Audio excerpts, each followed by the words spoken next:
So The Perfect Weapon has gained a strong cult following over its years. What do you think contributed to its popularity? Well, I think that it was how unique tempo karate is. It was sort of shocking for a lot of people to see this particular art. I mean, the only other time you saw something like this is when Bruce Lee did his films. And as you know, Ed Parker was Bruce Lee's American teacher. And a lot of what Bruce was doing in those years was Kempo. So, but he was a much smaller guy than I am. You know, I'm 6 foot and 250 now. I was 215 when we did Perfect Weapon. And so to have somebody bigger moving like a smaller guy, I think that has a pretty interesting effect on film.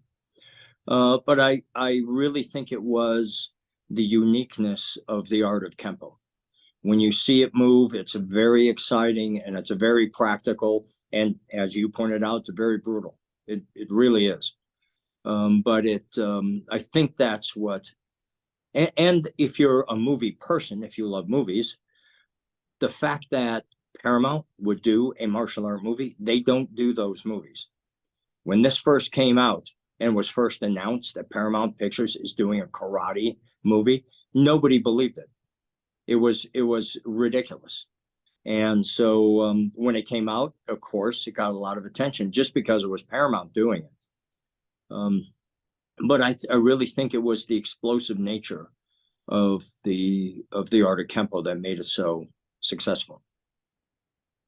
And then people as well often forget that your career, as we mentioned earlier, did go on. You went on to Yes. star in maybe about 6 or 7 other movies, headlining. Mm-hmm. One of them that I found quite fun was Street Night. What attracted you to the script of Street Night? Uh, Street Night was the second movie after Perfect Weapon, and that was part of fulfilling my legal obligation to the producer that took me into Paramount in the first place. So, as I mentioned earlier, remember there were four movies. Yeah. Paramount took all four. They only made one, which left the other three on the table. So, because I was legally tied to that producer, he had the right to go on and make the next series of Speakman movies. And I was legally bound to do those films. So Perfect Weapon was written for me, and I participated in it, as I mentioned to you. And that was not the case in the other movies. So those movies were acquired for me, true, and rewritten for me. Yes, that's true. But I was not in the creative process of those other films. So that movie, Street Night, was completing or moving forward with completing my contractual obligation to do those next three movies. Did you still have a hand in choreographing the fight scenes? Yes, in every movie. So I've starred in 10, and in Perfect Weapon, of course, being the first one. So starting with Perfect Weapon and moving through on all 9 other films, I had in my contract the legal right to have final edit and final sound check on all of the fight scenes, as well as choreograph them, of course. But I mean, it's one thing to choreograph the fight scene, it's another thing to go in and edit them. Yeah. So, for example, the legal language I had to have on my contracts was that I could go in and have control of the editing of the fight scenes as long as it did not interfere with the delivery schedule of the film. So, as long as I could fit their schedule, they were fine with letting me do that. So, for all the movies I've done, I've actually had the opportunity to not only choreograph but actually edit and have final edit and final sound check on all of them. That's actually amazing, isn't it? Because you don't really know too It many people that get that opportunity. You bet. It's nothing short of amazing. In fact, I'll tell you a quick story. After my third movie, I think, came out, Warner Brothers approached me about doing a television series. So we went through all of that. They put me on what they called a holding deal. So they're going to hold you for a year while they develop your TV series or movie or whatever it is. Excuse me. And it's a paid position. They're going to pay you for a year because they're hold you. You cannot go do a TV series someplace else. So if they're going to keep you from doing it, they got to pay you to do that. And that's what we did. So we got moving on that, signed the initial contract. As we went forward, I went to Warner Brothers and I said, okay, I need to have the final edit and final sound check of all the fight scenes. I edit the fight scenes. And they said, we don't do that. Actors don't do that anywhere on movies or TV in Warner Brothers. And I said, okay, got it. Here's a crazy idea. Give me another title. So you can have me as an actor and have me as a associate producer. I don't care, whatever it is. You don't have to pay me. I don't want any bigger percentage of the movie, but I want control of the fight scenes. As long as I can deliver on your schedule. I understand that's how the world works. And they said, no, we're not going to give you the right to do that. And I said, okay, I'm not doing the television series then. You either give me that right with the limitation that it has to fit your schedule, or I'm not going to approve anything, because I am not going to take the art that I'm responsible for, the integrity of the art that I'm responsible, and turn it into the hands of somebody who knows nothing about the art. Yeah. They might be great editors. They might even be great at editing action and fight scenes and car chases. That could be very well true. But unless I sign off on it, then it doesn't represent Kempo. And that's my job. And they didn't get that. They said, we don't care. And I said, okay, then I don't care. So that's why the TV series never moved forward with Warner Brothers. Excuse me. Do you know what the TV series would have been about? No, what happened was my agents told me that they were having conversations with the producers of Chuck Norris's TV series, Walker, Texas Ranger, that I would come in and do a guest role on like 8 or 9 episodes. So then in the industry, in the business, that word gets out, especially if you have the biggest agent or the biggest attorney or that's a very, very, very small group of people. And so the word got out, and that's in theory why Warner Brothers came to me anyhow. As they said, he's thinking of doing TV series stuff. That's what we hear. So maybe we want to do that with Warner Brothers. So that probably was their motivation for starting it in the first place. Back to Street Night quickly. It was a completely different take than your role in The Perfect Weapon. The Perfect Weapon was a very good martial arts movie, but Street Night was slightly grittier, more urban. And did you find that sort of a bit challenging being your second movie, having to go that step grittier? Yes, it definitely was more challenging, but it was part of the calculus at that time. So the way the people that were on my team then, they wanted to move me more into mainstream movies that did martial arts as opposed to martial art movies. They wanted me to, because they felt I could cross over. And in fact, one of the films we did was for Universal, which was called Escape from Atlantis. So that was really a sci-fi movie. And if you watch it, there's very little martial arts in it. So that in and of itself was a breakout for me, because I was now the star of, although a different studio, still the star of a studio movie. And it was really about me being the lead of a movie that had martial arts in it, as opposed to coming into a martial art movie. Yeah. So that was an enormous success for me and for my career and for the statement we were trying to make, which is he can be a movie star independent of the karate. Now you lay the karate on top of the movie star thing, and we got Arnold Schwarzenegger meeting Bruce Lee. There's a whole lane for me to be in to continue to make movies. So that was the thinking back then.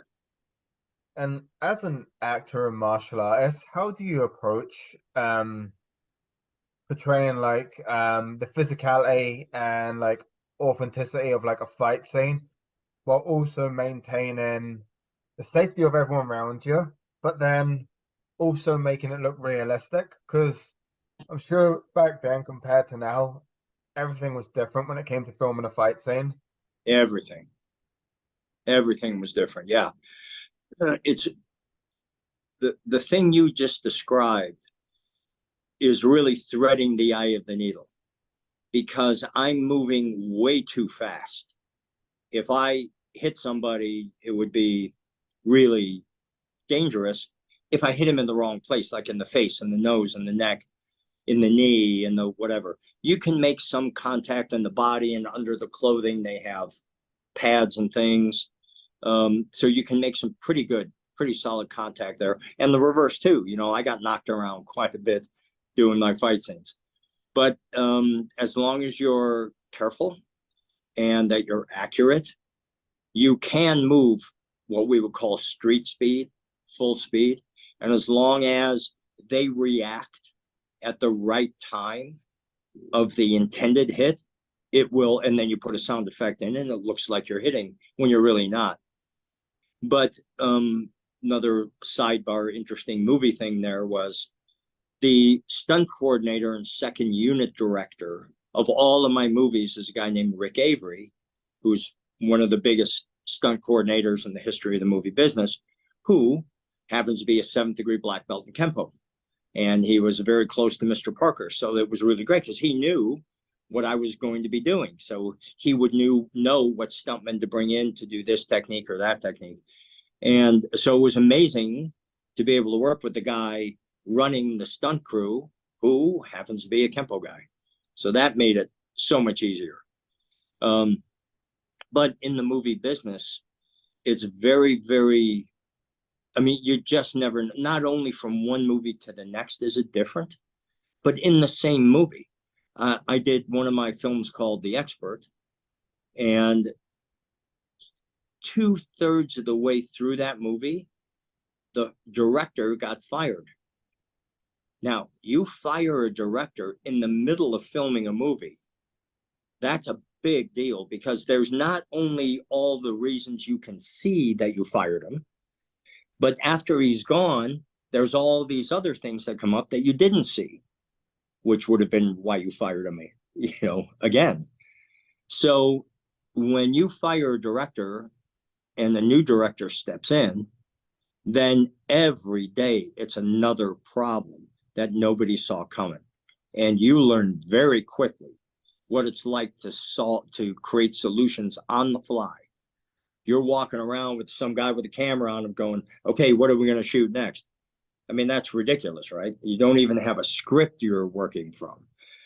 You got the writer, the producer, the cameraman, the director, the actors, they're all there, and everybody gets around in a corner and says, okay, here's what we got to get out of this scene, guys. What do you think? And everybody, they write things down real quick and they move the camera here and there. Okay, let's shoot it. It's complete chaos. But we did it, and I actually thought when The Expert was over that would be the end of my career. I thought that was it because there was no way you could live through that kind of chaos and actually get a movie with like a beginning, a middle, and an end, if you really reduce it down to its basic things. But, when it was done and they put the music to it and the sound effects and all that, it actually turned out to be a pretty good movie. I was Was it quite one proud of of it. your contracted movies? It was, yes. And let's be clear about what that means. You don't do it, you get sued for a lot of money. You sign a 3-picture, 4-picture deal. If you can, when you sign the deal, you want to be able to approve the movie, wouldn't you? Yeah. But when you have no credits, when you have no accomplishments to speak of, you have no authority, no power to negotiate that. Here's the deal. You sign it or we'll get somebody else. It's just that simple. So of course you sign it, hoping for the best, you know. But then when they hand you the script and they say, okay, here's your next movie. Okay, you can say, I don't like this, I like that, let's change. You can get some things done, but you're doing that movie. Even if you don't want to do it, you're doing it. Because if you don't, you're going to get sued, and you not only will you never work again, but any money that you made off all the other movies is going to go away. Yeah. They're going to there's just no, it's, you don't even consider doing it. You just You're better doing there, movies. yeah, they hand it to you and you go, okay, I'm going to do the best I can. And some of the other movies were nowhere near as good as Perfect Weapon. Some of them were, but you don't have any say in that. You got to roll the dice and do the best you can and live with the consequences. And the expert had you working with James Brolin. What was it like working alongside him? He was, as with some of the Land of the Free, is another movie I did with William Shatner. And my experience with both James Brolin and William Shatner was, these are big actors, big names, loads of experience, decades of work, and they were the most kind and professional and willing, hardworking. They were not the kind of guys that were really difficult or would go sit in their trailer and pout and complain and bitch and moan. They were not that at all. They were very, very nice, very professional people. And I learned a lot from both of them. So, would you say out of your four picture deal, well, we've covered The Perfect Weapon, Street Night, and The Expert, would the fourth be Deadly Takeover? Yes. Yep. That's right. That was the fourth one. And we shot that in Tel Aviv, Israel. So I was in Israel for about 3 months, and it was an amazing experience. Never been there before. So, and then part of my deal for that film was on the way back, they paid for me to have a trip to Egypt. So I got to go and see the pyramids and all of that stuff. So those are the cool things. Those are the things where you get to go to different parts of the world that you've never been to on somebody else's dime, that they're paying you to go there and get to experience all of that. And it was a wonderful experience.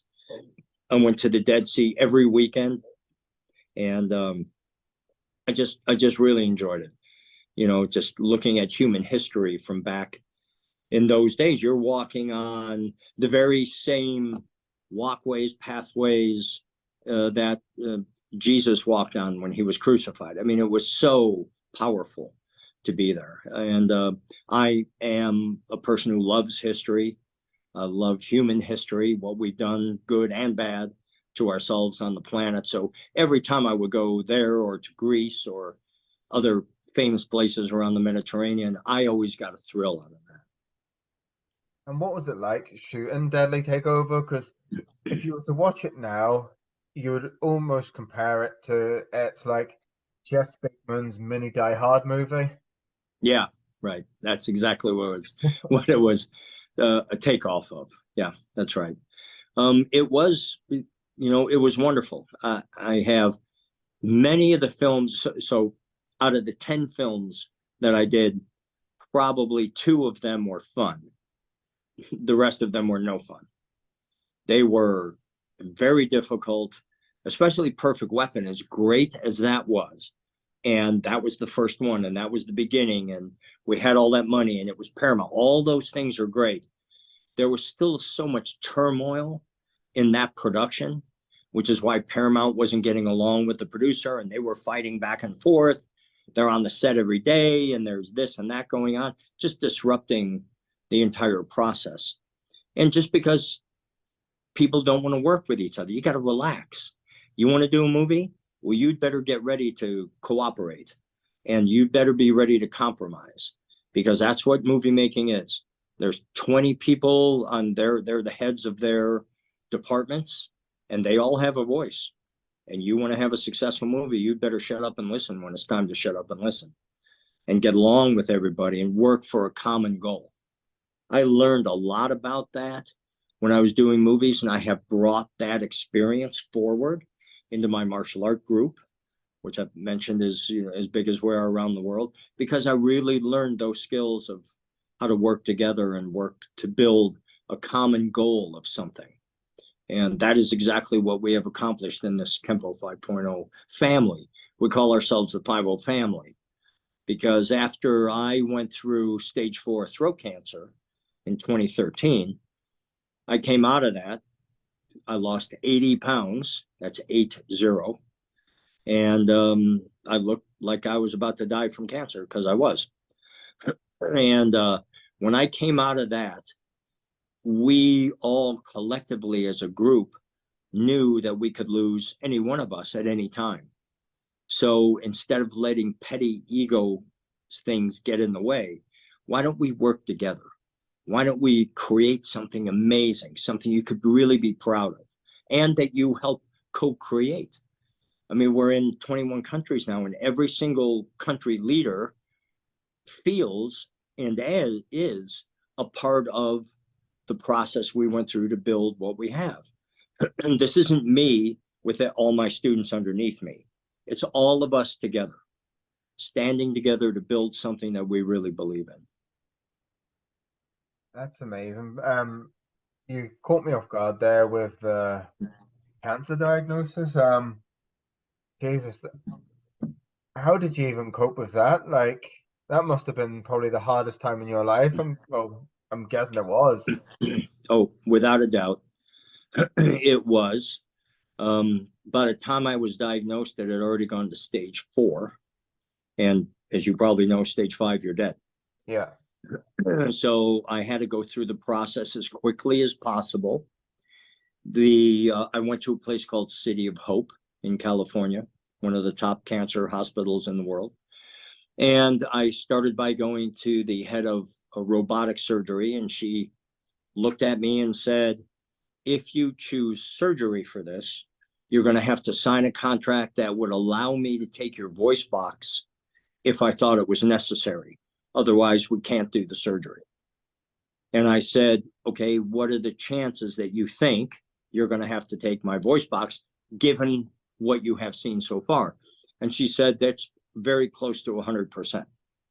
If we do this via surgery, you're going to lose your voice and you're going to have to speak through a synthesizer and all of that. Now, 3 days after that, I was meeting with the head of oncology, which is another world. She could only speak to me from a surgical point of view. And so I don't know if you can imagine this, but imagine sitting in that doctor's office, having her look at through an endoscope. They put a tube down your nose and goes down the back of your throat.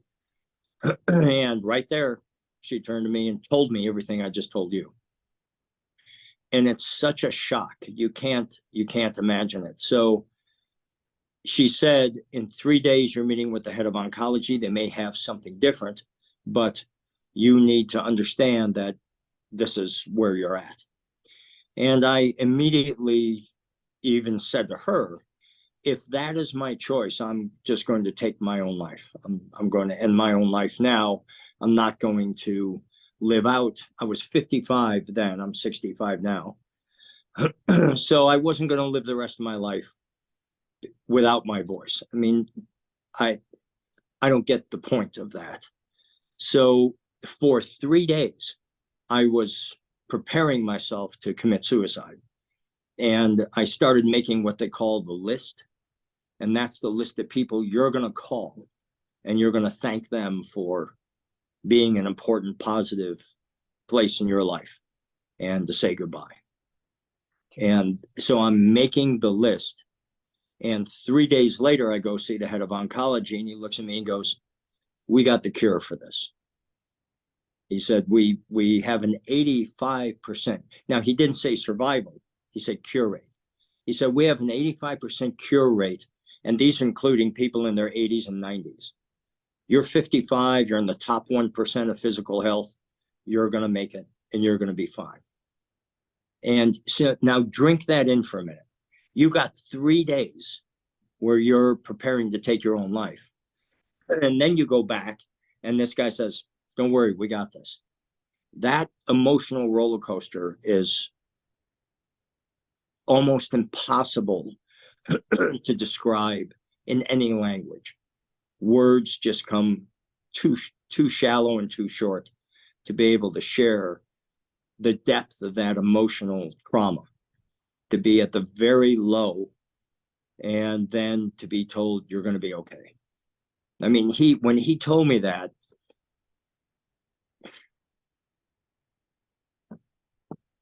I just lost it. I became so emotional. I just couldn't withhold. I just began to weep because I was certain I was going to die. And then here's a guy who says, you're not going to die. It was so impactful. It still affects me here 10 years later. I couldn't quite get through it. So it was very, very powerful. And so I elected to go through 34 days of radiation with 8 sessions of chemotherapy simultaneous. So I was doing 8 sessions with 34 sessions. So the day I did my chemo, I'd be at the hospital 9 or 10 hours because chemo is a very slow drip in your veins. And so that was 34 days of radiation, 5 days a week. On the 32nd day, they make a mesh mask that they flip onto the table.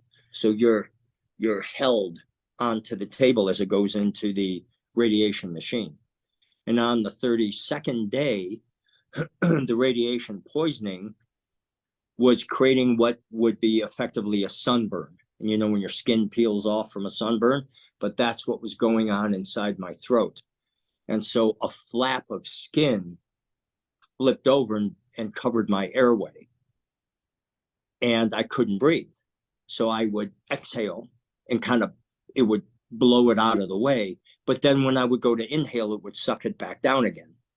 Then I tried again and again. So each time I'm exhaling more than I'm inhaling. So I immediately called for help. They come running in. I'm now choking. I think I'm going to die. The table comes out. Then they have to unclip the mask because you're clipped to the table. So they got that off. I rolled off the table. Now I'm face down and I'm gagging and I'm trying to breathe. And I finally got calmed down and I got my breath back and I made it. But I was very, very close to dying right then. And I was on my hands and knees, of course. And I turned and I saw the feet of the people who had been giving me the treatment every day. And I looked up at them and I saw the look on their face. And that told me how close I was to being dead. It could have been any moment right then. So you recover and then they look at you and they go, we got to do it again. You've got to get back on the table and go back in the machine and finish. And I said, okay. So we got through that. In the next 2 days, I got through that. But I lost 80 pounds. I was emaciated. The last chemo session I had, it took them forever to be able to find the vein because I was so dehydrated. My veins had collapsed. It took quite a long time. They had to have 3 different people come in who just did that. They were phlebotomists. That's all they do. And it took 3 different people to be able to find the vein. That's how collapsed my whole life, my body was. And then how long would that have put you out of the martial arts for as well? I'm sure you had to take a good hiatus. I did. The truth is, I was out for the first 8 months of 2013. Then I started to get my strength back. They tell you it takes about 2 years to get your strength back. But then to get back to who you really are, that takes about 4 years. It is very, very hard on your body and your mind.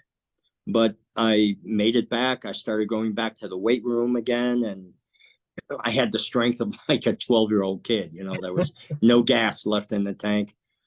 I was 80 pounds lighter. I had no strength. But I started and I fought my way back.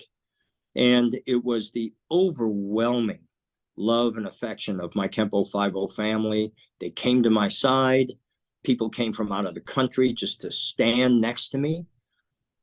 My husband wife team from Bolivia, they sold one of their cars to pay for the plane ticket to come and see me before I started my treatment. The rest of the martial art community, my fans, people all around the world, it was just a deluge of love and compassion, which gave me an enormous amount of strength, because that's the moment. And I want everybody listening to reflect on this. That's the moment when you have to ask the most important question of your life, which is, did you matter? Did you make a difference? Did you do something in this life that was important and helped other people? If the answer to that in a very raw and honest moment is yes, then I was ready to leave. I was ready to take my own life, because I really felt like the life I had led to then was a good life, and that I had done everything I could to make the world a better place before I die. So if this was it, then I was ready to go for it. Now, when I recovered from that and got my mojo back, then it was, I just had no fear. I had no fear anymore. I'm not afraid of success. I'm not afraid of failure. I'm not afraid of getting beat up. I'm not afraid of making money. I'm not afraid of losing money. It's just a different way of looking at the world. And after that moment of cancer in my life, that's when the 5-0 family really started to do great around the world, because I decided to take the leadership position that I had some fear about. You know, I wasn't as confident. But when I came out of cancer, I said, okay, that bullshit's over. We're not doing that anymore. If you like me, great. If you don't, that's great. But here we go. And it's been that way ever since.